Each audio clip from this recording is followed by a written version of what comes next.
All right, so we're gonna use two different pro player examples, kind of like we did yesterday on your ground strokes.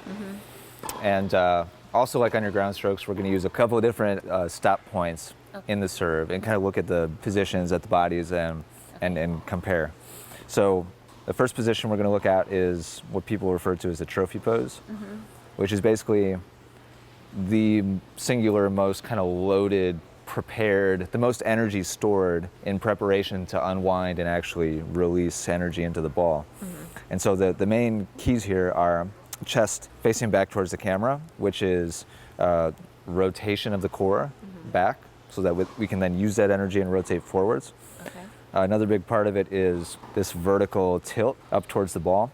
You've probably heard it said before that you should hit up on your serve. Yeah.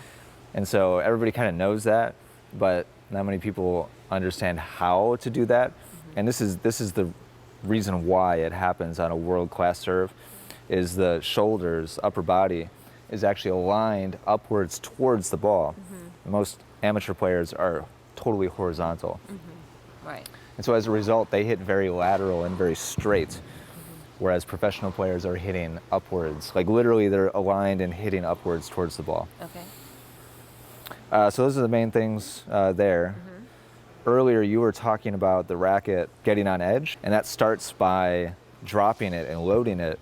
And the reason why this is happening is his shoulder laying back, which gets the racket in this dropped position. This is the point in the motion where there's the most stored energy. He started rotating upwards towards the ball. His arm and his shoulder has laid back. And so there's a lot of stored energy here in his arm and shoulder.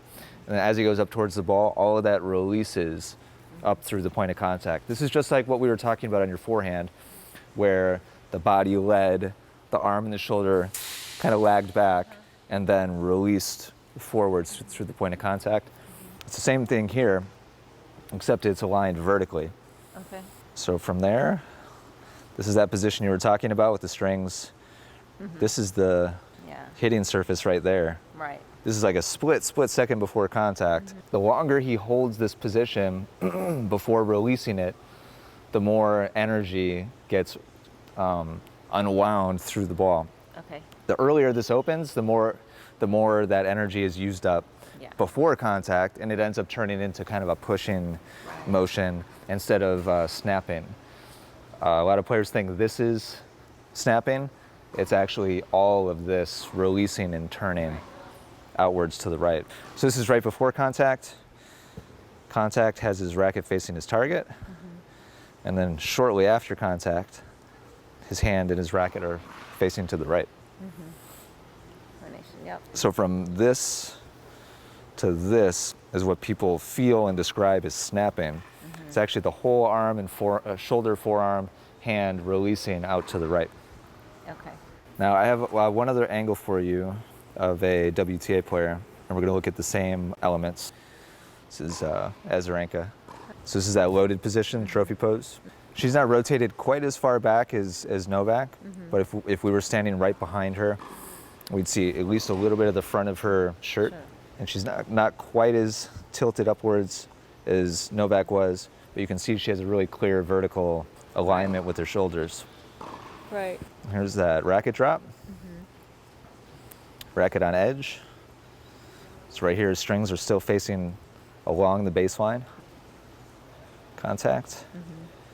And then continuing to release out to the right. Right. Yep. All right, so let's take a look at yours. First from that back angle that we looked at Novak from, and we'll get the same positions. So here's your trophy pose.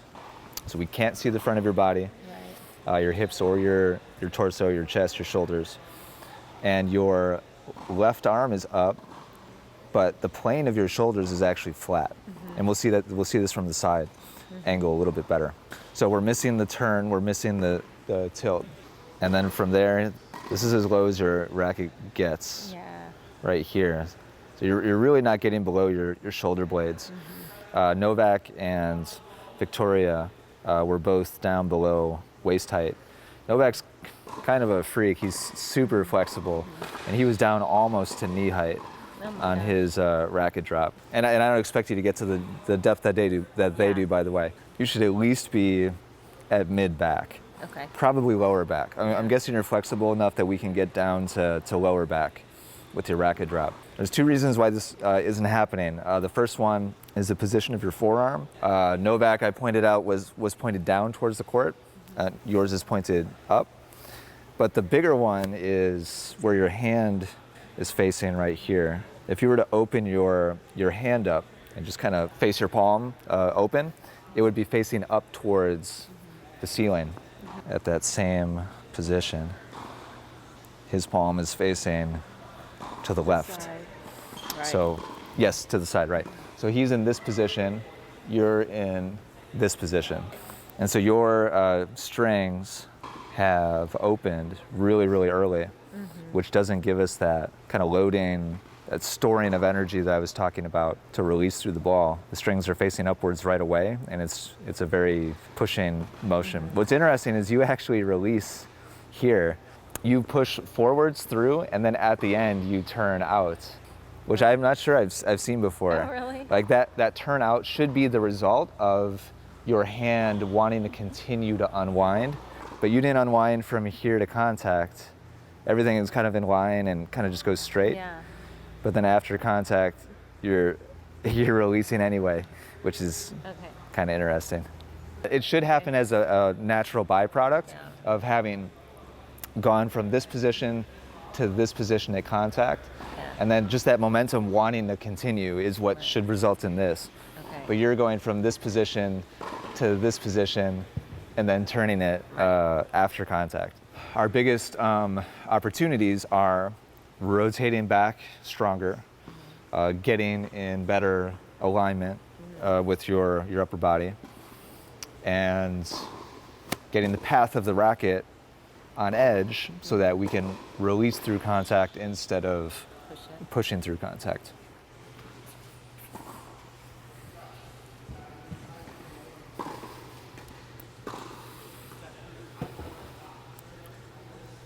Chest tilts, drop, on edge, release.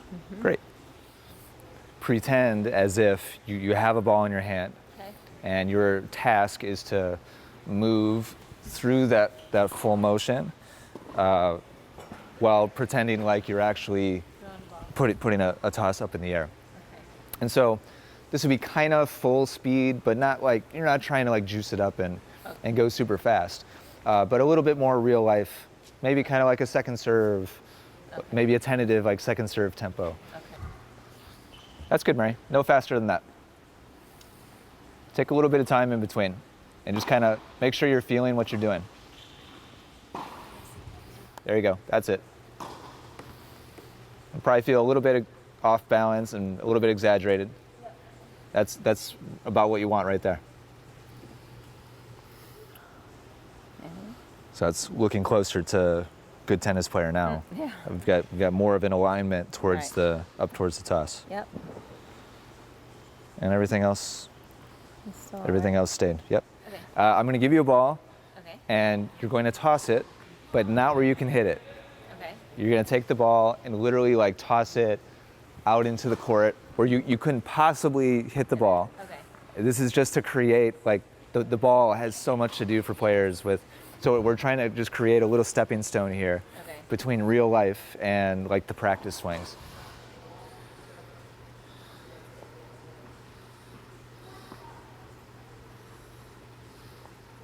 Okay, good. Wow, that was actually pretty hittable toss too, but nice job. So here's your shadow swing. I believe your last shadow swing. Yep. And then here's the actual toss. Okay. So we've leveled out a little bit with the shoulders. Not as tilted as before. We kept the racket drop. That's like a foot and a half lower than you were before, and you're much more on edge than you were before. At this point before, your palm was already facing upwards. And right here you can see your hand is still facing to the left. Right. You opened it a little bit earlier than what would be ideal. Yeah. But this is a big step in the right direction. Really good concentration. with the ball. Look at that, with the ball right there. That's actually really impressive. So I mean, I give this like a, 85, 90%, pass. Good rep, Mary. Same thing. Good, good. Hey, nice job. You're doing great. Good. You probably think I'm crazy right now, No, but you're doing a great job. This is your last shadow swing, and then here's the actual rep. yeah, I know. I lost the tilt. We've leveled out a It's bit. okay. I'm kind of leaning towards, no pun Not worried intended, about that, towards yeah. just letting it go. Right. Nice drop. This is awesome. Like, you nailed the arm That's motion great. part of it. Yeah, yeah. Yeah, I'm still not thinking, because you say I'm not thinking about the ball. I threw it up, then I didn't think about the ball anymore. You're doing a great job. I just, This normally triggers players to go right back to their old serve, like just the dummy toss. They'll Yeah. go right back to what they were doing before. Okay. So you're doing a really nice job. okay. Let's keep going here, and I don't want you to. Let's like- put the tilt in the back seat, Okay. and I want you to really primarily focus on what you're doing with your arm.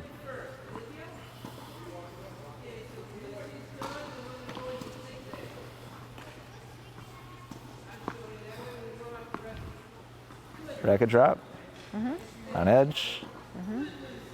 This is great. Like, Good. I'm really happy with this. Be mindful of what that arm motion feels like on your practice ones. Make it feel the same on the toss. Yeah. That, Does that work? I don't know. it did. This is what I was happy about. Oh. So you held it on edge a little bit longer. Yeah. You didn't get quite to as deep Right. with the racket drop. Right. Like, we make a poster out of this position right here. A really nice alignment, balance, good contact point. The ball was just a little high in your racket face. That's why Right, it didn't right. feel very solid. So the top is what you just did. This was your actual hit. And the bottom was a couple minutes ago. Oh, yeah. What do you think? Oh, yeah. A lot better. Yeah. It's like almost 90 And degree. this continues. It's totally open. Right? Yeah. It's 90 degree different. Okay.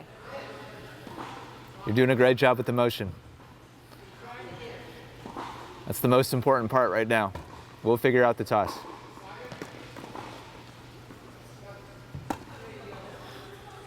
I just want to make sure, as we kind of wrap up, that you understand that the top priority is this arm motion. Yeah. So as long as we're like in the ballpark on the actual hits, you opened up earlier on this one. Yeah, I did. As long, still like step in the right direction, but yeah. it wasn't your best. Right. But as long as we're going in the right direction on this, then you need to give yourself kind of some freedom to mess up other stuff. Okay. Right. Yeah. Yeah, I know it'd be nice for everything to just like come together like immediately. Yeah. But this is a huge change, and the rest of it will take a little bit of time for all those pieces to kind of fit in within the context of this Right. motion. Right. Does that make sense? It does. So I want you to track yourself back at home using video, Okay. so that you have an objective, you can look and see for sure what you're doing. And as long as you're in the ballpark here, then if your toss is floating a bit, or you're not hitting it clean or whatever, for at least 4, 5, 6 practice sessions, give yourself freedom on the rest of it. And just make sure you keep familiarizing yourself and ironing in this new motion with your arm and your shoulder. Because that's by far the biggest piece. Once we get that as a habit, we can start to tack on the other Okay. important stuff, but not as big Right. as the arm motion. Okay.